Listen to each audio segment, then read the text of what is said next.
Today we're going to be covering Lesson 11-3, Proving and Applying the Congruence Criteria. We're going to be splitting this lesson into 6 sections. The first section covers question 1. We're going to cover question 2, question 3, question 4, question 5, and example A. Let's take a look at number 1. It says you can use the SSS, SAS, and ASA congruence criteria as shortcuts to show that two triangles are congruent. In order to prove why these criteria work, you must show that they follow from the definition of congruence in terms of rigid motion. Number 1. To justify the side-side-side congruence criterion, consider the two triangles below. What given information is marked in the figure? Based on the definition of congruence, what do you need to do in order to show that triangle ABC is congruent to triangle DEF? It is given that AB is congruent to DE. What does that tell you? D. Draw a figure to show the result of the sequence of rigid motions that maps AB to DE. Assume that the sequence of rigid motion does not map point C to point F. What points coincide in your drawing, and which segments coincide? Mark the line segments that you know are congruent in the figure below. Then over on the top of the next page, you have, based on your figure, how is ED related to FC and why? And last, consider the reflection of triangle ABC across ED. What is the image of triangle ABC and how do you know? So go ahead. I want you to take about, we're going to go with 7 minutes time to start. Answer question number 1 entirely in the next 7 minutes, and you may discuss with your table mates.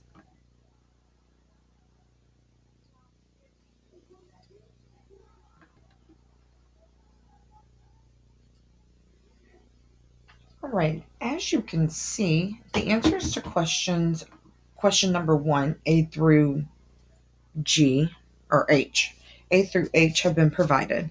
I started off by stating that these little markings mean that AB was congruent to DE, BC was congruent to EF, and AC was congruent to DF because of the number of markings.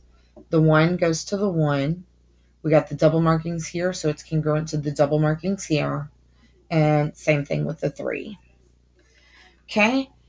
Based on definition of congruent, remember that congruence means that you can show a sequence of rigid motions that maps one triangle onto the other. It's given that AB is congruent to DE. What does that tell you? Well, it tells me that there's a sequence of rigid motions that maps AB to DE. It asks us to draw this figure where AB maps to DE, but point C and point F did not map. Okay, so that means that one triangle is going to be above the other, and it's going to be like a mirror image here.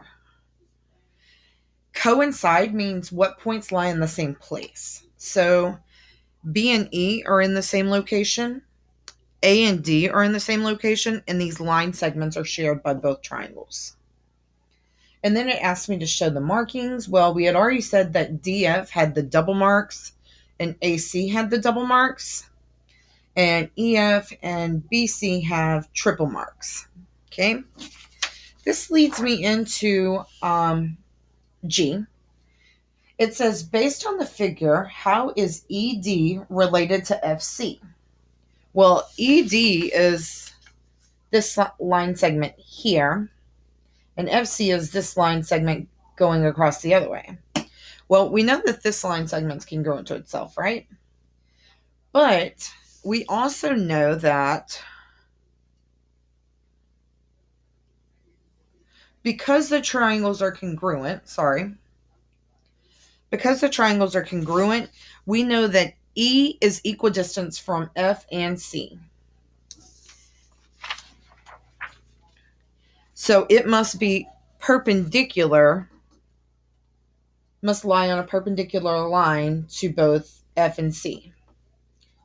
Same thing goes for the other way around.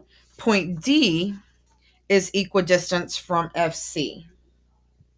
So that means that it must be lying on the perpendicular bisector. So that basically means that this piece right here